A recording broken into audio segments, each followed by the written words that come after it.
Good morning. I'm Fame Harper, and my friends at allfreeknitting.com asked me to share with you a knitting technique called I-cord, which is useful for all kinds of things. One day I was at my local knitting circle and I didn't know how to make I-cord, and I said, why did they call it I-cord anyways? And the whole group at once said, it's short for idiot cord, as in any idiot can do it, which isn't really politically correct, so I think most sites just call it I-cord. For this project, you're going to need a set of double pointed needles, also known as DPNs, and you're only going to need 2 needles out of the set. So hopefully you can pick some up at a thrift store or something, or maybe you have some kicking around somewhere.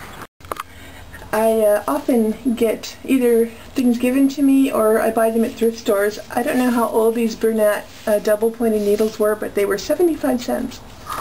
And they were 95 cents at Goodwill. This is a size 10 to learn with, but you can make I-cord with any size of needles and yarn. I think this is easiest to learn with worsted weight yarn, and this is acrylic. So we're going to make our little slip knot. Call that a pretzel. And then we're going to knit. We're going to cast on 2 more. I just like to use the quickie thumb cast on. And usually this is done with 3 or 4 stitches. If you do more than that, it doesn't really wrap around quite right. Now we're going to turn it all the way around, and we're going to knit a row. Go ahead and knit 3. 1. Dropped it. There we go. 2. It's difficult because I'm reaching all the way around the camera so you can see it better. I think I get used to that by now. 3. Alright, now typically with knitting you turn it around and go back, but here's the tricky part. You're going to slide this all the way to the other end, not off, just to the other end, right? Then you're going to knit 3 more. 1, 2, 3. Good. You're going to slide it all down to the end, and you're going to knit 3 more stitches. 1, 2, 3. Get in there. And then you're going to slide it down to the other end. Just keep doing that. Now you can see after you go a ways, it starts to make a tube. And this is a nice thick cord that would be good for like the strings on an ear flap type hat. You could make a belt with this. There's all kinds of things you can use this for. You can use it as piping on regular sewn clothing to sew around the seams as an accent, like a trim. You can use it to tie your braids with.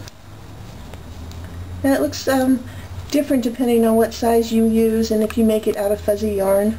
Oops, no, see, I just turned it around wrong and it opened out again, so I got to take a little out. Alright, I took those out and I slid it to the end, so we'll go again. So, you know, old habits die hard, and it's hard to talk and not revert back into my old habits here. Okay, now we're good. Now slide to the end again. And don't let these needles scare you. They look a little sinister. When people walk by, they always make comments, but there's all kinds of things you can do with double pointed needles that you can't as easily do with straight needles. Like make hats for one thing. Make circles. So, it looks kind of like a caterpillar. If it does, you're doing it right. Don't forget to keep sliding it down to the end. I'm going to work on it a bit. Got a bit more done. And if you are into, for example, tribal belly dancing, and you're always using those dreads, those faux dreads, you can use these for your dreads. They look pretty cool and they've got a nice texture. And you can make them out of wool or multicolored yarn or whatever, put beads on them, fancy them all up. So, they have a lot of applications you wouldn't think of right off the bat. put your belly dancing troupe to work making their own little dreads. Great fun. You can put bells on them too. Or you could even use it for a Christmas tree garland.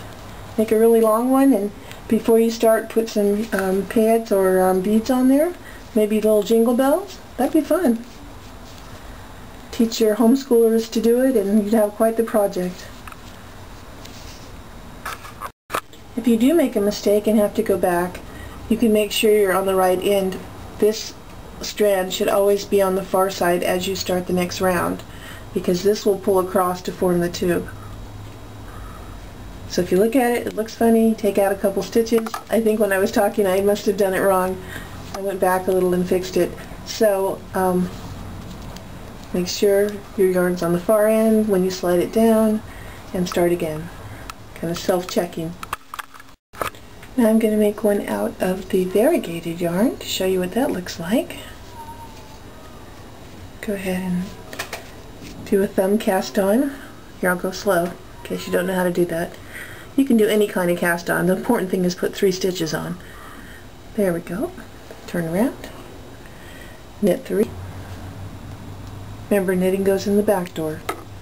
Back of the stitch. 1, 2, 3. Now, instead of turning it around, you're going to slide it to the far end, and then knit 3. 1, 2. And at this point, you never turn it back around, so don't get confused and start flipping it around again. Alright? Just keep going. This is some self-striping yarn, so watch this. This is very cool. I'm just going to go up and I'm going to keep doing exactly the same thing. 3 stitches. With finer threads you can even use 4 stitches, but that's about it. Slide to the end, and then there's my new color. Right there. That's changing colors the easy way, isn't it?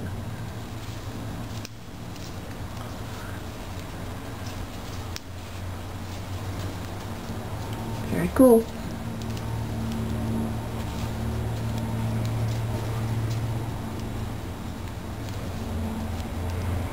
This would make a great hair decoration.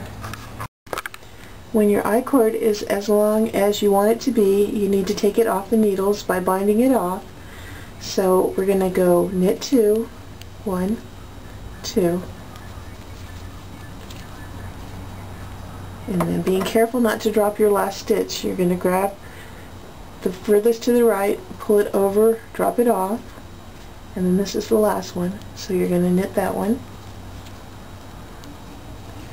and then you're going to pull this one over and pull it off the top, and then you would just pull the tail through here and cut it and snug it down. Trim off the excess. I'm going to go ahead and finish the yellow one so you can see it again.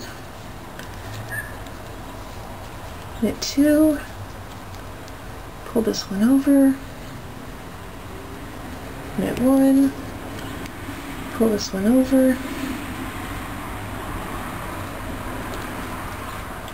make sure it's sliding, and then cut.